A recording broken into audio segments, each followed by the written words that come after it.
मराठा आरक्षणासाठी मनोज जरांगे पाटील यांनी पुन्हा उपोषण सुरू केले। त्यांची तब्येत खालावत असल्याने सरकारने तातडीने तोडगा काढावा। त्यांच्या प्रकृतीस काही बरे वाईट झालं तर मराठा समाजाच्या उद्रेकाला सामोरं जावं लागेल, असा इशारा मराठा क्रांती मोर्चाच्या वतीने देण्यात आलाय।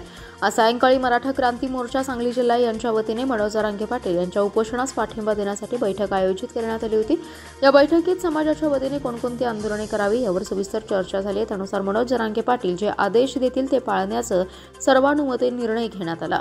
सांगली जिल्ह्यात 52,000 कुणबी नोंदी सापडल्या आहेत। त्याची प्रमाणपत्रे काढण्यासाठी युद्ध पातळीवर सामूहिक प्रयत्न करून त्याकरिता जिल्हा, तालुका, गाव, वाडी वस्ती पातळीवरती कमिटी तयार करून संघटन करण्याचा निर्णय घेण्यात आला।